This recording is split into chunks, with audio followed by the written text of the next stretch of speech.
Hello everyone. So hi, this is Saurabh Raina. इस video में हम बात करेंगे बायोलॉजी बोर्ड 2024 के लिए biotechnology and its application unit की बात करेंगे।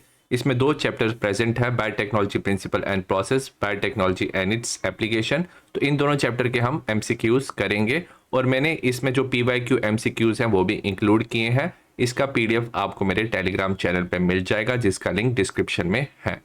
Chapter number 10 biotechnology principles and processes chapter की हम बात करेंगे। क्वेश्चन नंबर 1 है, in biotechnology experiments molecular scissors used are. तो हम ना बायोटेक्नोलॉजी एक्सपेरिमेंट्स में मॉलिक्यूलर सीजर मतलब डीएनए को कट करने के लिए हम क्या यूज करते हैं? हम यूज करते हैं रिस्ट्रिक्शन एंजाइम। रिस्ट्रिक्शन एंजाइम क्या करते हैं? एक पर्टिकुलर सीक्वेंस को ना रिकॉग्नाइज करते हैं, उसे हम क्या कहते हैं? रिस्ट्रिक्शन साइट कहते हैं। ठीक है, और ये जो डीएनए है उसको कट करने में ये हेल्पफुल होते हैं। क्वेश्चन नंबर 2 है, इंट्रोडक्शन ऑफ एलियन डीएनए मतलब फॉरेन डीएनए जिसमें जीन ऑफ इंटरेस्ट है इनटू प्लांट होस्ट सेल में हमें इंट्रोड्यूस करना है, is achieved by making them. तो प्लांट होस्ट सेल में अगर आप एलियन डीएनए इंट्रोड्यूस करना चाहते हो तो आप जीन गन यूज करते हो। जीन गन में हम क्या करते हैं? हाई स्पीड ना माइक्रो पार्टिकल लेते हैं गोल्ड और टंगस्टन का, उसके साथ डीएनए मिक्स करते हैं और हम nucleus of plant host cell को हिट करते हैं। एज रिजल्ट वो उसे एक्सेप्ट कर लेता है और जीन गन को ना बायोलिस्टिक्स भी कहा जाता है। क्वेश्चन नंबर 3 है, given below is the restriction site for a restriction endonuclease PST1। PST1 का रिस्ट्रिक्शन हमें साइट्स दिया हुआ है। एंड द क्लीवेज साइट दिया डीएनए में कहाँ पे डीएनए कट हुआ है? ए और जी यहाँ पे है और यहाँ पे भी ए और जी में कट लगा हुआ है। Choose the option that give the correct resultant fragments by action of enzyme. अब फ्रेगमेंट कैसे होगा? पहले वाले में ए और जी के बीच में कट लगा है, सेकंड वाले में जी और ए के बीच में कट लगा है। तो अगर आप इस सारी ऑप्शन देखोगे, ऑप्शन नंबर डी करेक्ट है, क्योंकि यहाँ पे CTGCA साथ में है, जी सेपरेट है, यहाँ पे जी सेपरेट है, ACGTC सेपरेट है। तो option number D is correct. Question number 4 है, एजर्शन दिया synthetic oligonucleotide polymer are use during annealing in PCR। तो PCR में सबसे पहले क्या होता है? सपोज हमारे पास डीएनए के फ्रेगमेंट है, तो सबसे पहले हम डीनेचुरेशन से दोनों जो सेगमेंट्स है उसको सेपरेट करते हैं, उसके बाद एनीलिंग करते हैं। एनीलिंग में क्या होता है? सपोज हमारे पास डीएनए है यहाँ पे 5 प्राइम से 3 प्राइम, यह है 3 प्राइम से 5 प्राइम। तो 3 प्राइम वाली जगह पे हम क्या करते हैं? ऑलिगोन्यूक्लियोटाइड का एक स्मॉल पॉलीमर ना ऐड करते हैं। एजर्शन की बात करोगे तो एजर्शन करेक्ट है कि synthetic oligonucleotide polymer are use during annealing in a PCR। Reason दिया हुआ है the primer bind to the double stranded DNA at the complementary region. तो ये डबल स्ट्रैंडेड डीएनए को बाइंड कर रहा है कॉम्प्लीमेंट्री रीजन पे। तो एजर्शन भी करेक्ट है, रीजन भी करेक्ट है, बट इसका करेक्ट एक्सप्लेनेशन नहीं है। करेक्ट एक्सप्लेनेशन ये होना चाहिए था कि जो डीएनए पॉलीमरेज है वो क्या करेगा? ऑलिगोन्यूक्लियोटाइड की चेन है ना, इसको एक्सटेंड करके वो पूरा डीएनए बनाता है। So that's why oligonucleotide polymer add करते हैं। तो ऑप्शन नंबर बी करेक्ट है। Assertion and reason are true, reason is not the correct explanation of assertion. Question number 5 है, while isolating DNA from bacteria which of the following enzyme is not required. कौन सा enzyme required नहीं है? सबसे पहले enzyme की बात करेंगे। जो लाइसोजाइम है वो क्या करेगा? जो सेल वॉल है ना बैक्टीरिया का, वो ब्रेक करने में हेल्प करेगा ताकि सारा बाकी मटेरियल रिलीज हो जाए। राइबो जो न्यूक्लियस है वो क्या करेगा? RNA को ब्रेक करने में हेल्प करेगा। अब जो डीऑक्सी राइबो न्यूक्लियस है वो डीएनए को ब्रेक करने में हेल्प करेगा, और जो प्रोटीएस है वो किसको ब्रेक करने में हेल्प करता है? प्रोटीन को ब्रेक करने में हेल्प करता है। अब हमें रिक्वायरमेंट किसकी है? हमें डीएनए की रिक्वायरमेंट है। तो हमें अगर डीएनए की रिक्वायरमेंट है तो हम बाकी चीज़ों को ब्रेक करेंगे। तो हम लाइसोजाइम यूज करेंगे, राइबो न्यूक्लियस यूज करेंगे, प्रोटीएस यूज करेंगे, but deoxy ribo nucleus use नहीं करेंगे क्योंकि ये डीएनए को ब्रेक कर देगा और हम डीएनए को आइसोलेट नहीं कर पाएंगे। तो ऑप्शन नंबर सी करेक्ट है। क्वेश्चन नंबर 6 है, the given figure show the structure of A plasmid. हमें प्लाज्मिड दिया PBr322। इसमें हमें ORI दिया, origin of replication, ampicillin resistant gene यहाँ प्रेजेंट है, टेट्रासाइक्लिन रेजिस्टेंट जीन यहाँ पे प्रेजेंट है, और यहाँ पे है BAMH1। ठीक है, तो यहाँ पे रिस्ट्रिक्शन साइट है BAMH1, जहाँ पे BAMH1 जो एंडोन्यूक्लियस है कट करता है। A foreign DNA was ligated at BAMH1। तो फॉरेन डीएनए यहाँ पे ऐड किया गया BAMH1 वाली साइट पे। The transformant were then grown. उसके बाद ट्रांसफॉर्मेंट को ग्रोन किया गया मीडियम पे जहाँ पे एंटीबायोटिक्स प्रेजेंट है, tetracycline and ampicillin. Choose the correct observation for the growth of the bacterial colony from the given table. अब बैक्टीरिया किस में ग्रो करेगा? अगर हम बात करें ना फर्स्ट वाले में, एम्पिसिलिन रेजिस्टेंट जीन बैक्टीरिया में प्रेजेंट है, तो अगर आप उसे एम्पिसिलिन में ग्रो करोगे तो वो क्या करेगा? ग्रोथ शो करेगा। ठीक है, क्योंकि एम्पेसिलिन रेजिस्टेंट जीन प्रेजेंट है। बट अगर आप टेट्रासाइक्लिन में उसे ग्रो करोगे ना, क्योंकि टेट्रासाइक्लिन जीन को रिमूव करके फॉरेन डीएनए ऐड किया गया है, तो इस जगह पे क्या है, रेजिस्टेंस अब नहीं रही है। तो अगर आप बैक्टीरिया को ग्रो करोगे टेट्रासाइक्लिन में, तो वो कोई ग्रोथ शो नहीं करेगा, क्योंकि उसको रिमूव करके फॉरेन डीएनए ऐड किया गया है। तो ऑप्शन नंबर बी करेक्ट है। मीडियम विद टेट्रासाइक्लिन में नो ग्रोथ होगा, मीडियम विद एम्पेसिलिन में ग्रोथ होगा। क्वेश्चन नंबर 7 है, एजर्शन दिया हुआ है, सिमिलर क्वेश्चन है जैसे पहला था। E coli having PBr322 with DNA insert at BAM-H1 site cannot grow in medium containing tetracycline. तो टेट्रासाइक्लिन में ग्रो नहीं करेगा, क्योंकि उस साइड पे क्या हो जाएगा, जो ये वाली जीन्स है वो रिमूव हो जाएगी, फॉरेन डीएनए ऐड हो जाएगा। रीजन दिया है, recognition site for BAM-H1 is present at tetracycline region of PBr322। तो एजर्शन भी करेक्ट है, रीजन भी करेक्ट है, और इसका करेक्ट एक्सप्लेनेशन है। तो ऑप्शन नंबर ए ये करेक्ट है। क्वेश्चन नंबर 8 है, एजर्शन है, amplification of gene of interest can be done by polymerase chain reaction. तो पॉलीमरेज चेन रिएक्शन से हम जीन ऑफ इंटरेस्ट की मल्टीपल कॉपीज बना सकते हैं। एजर्शन करेक्ट है। अब रीजन क्या दिया है, it is possible to amplify DNA segment approximately 1 billion time with span of 1 day. तो रीजन भी करेक्ट दिया, तो हम 1 बिलियन कॉपीज बना सकते हैं। बट ये एजर्शन का करेक्ट रीजन नहीं है। करेक्ट रीजन होना चाहिए था कि इसमें क्या होते हैं, अगर आपको एम्पलीफिकेशन करने हैं तो 3 स्टेप्स होते हैं, जैसे फॉलो करते हैं, denaturation, annealing and extension. उससे हम बहुत सारी कॉपीज बना सकते हैं। तो ऑप्शन नंबर बी करेक्ट है, where assertion reason both are correct but reason is not the correct explanation for assertion.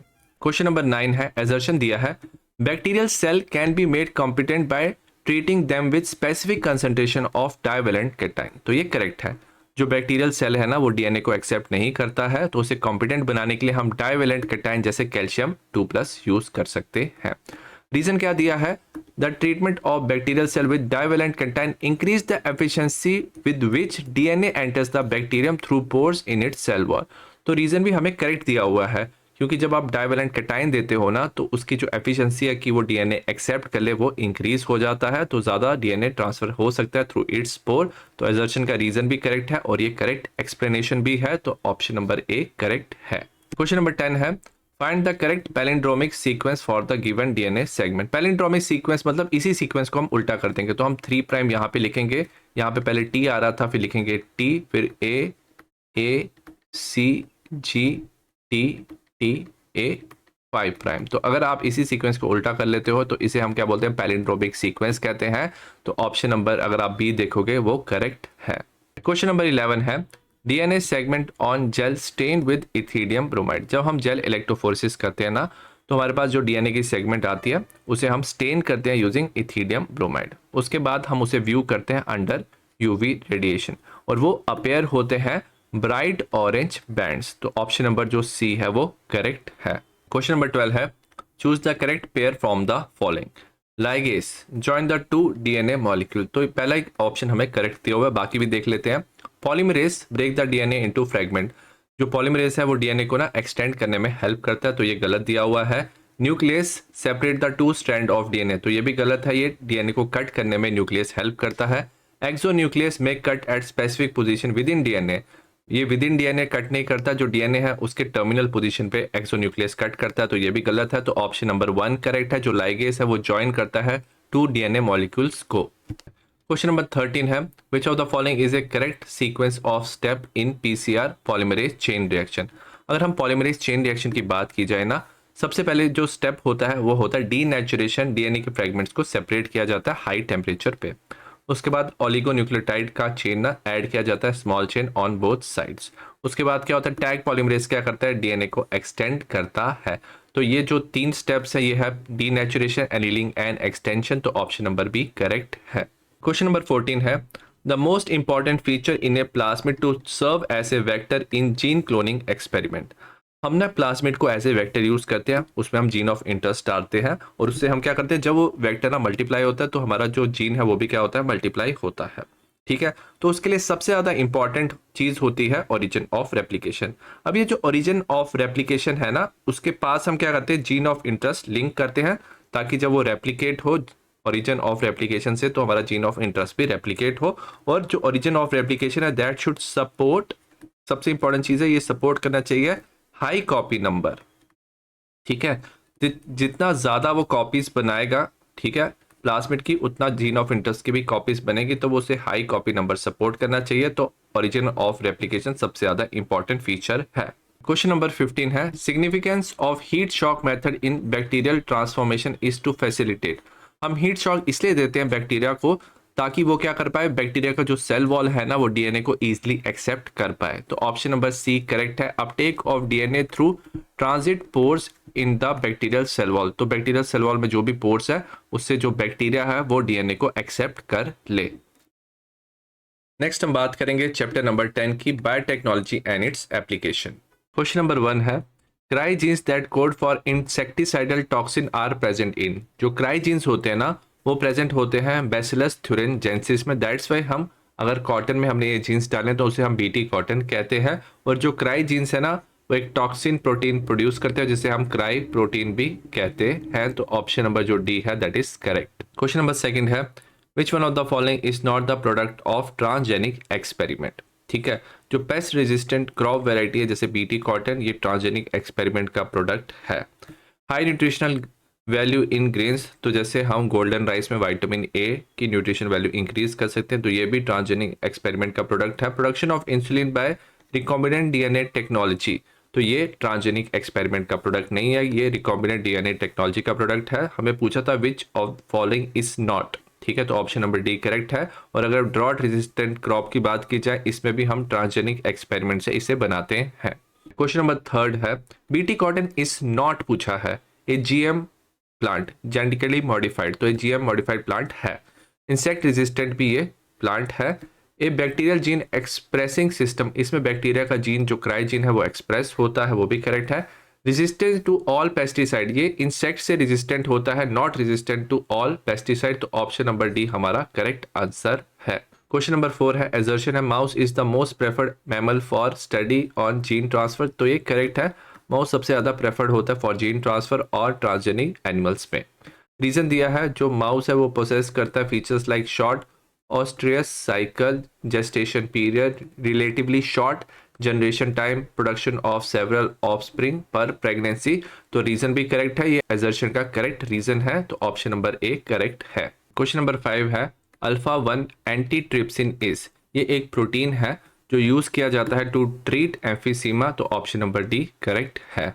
Question number 6 है consumption of which of the following food can prevent the kind of blindness associated with vitamin A deficiency.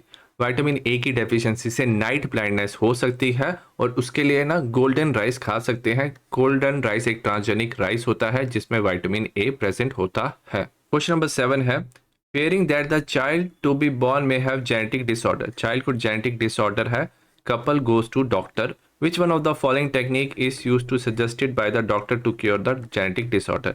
genetic disorder को cure करने के लिए ना gene therapy किया जाता है। Gene therapy में क्या होता है जो फॉल्टी जीन्स है ना, ठीक है, फॉल्टी जीन्स को ना रिप्लेस किया जाता है, ठीक है, इसे रिप्लेस किया जाता है बाय नॉर्मल जीन और फंक्शनल जीन से,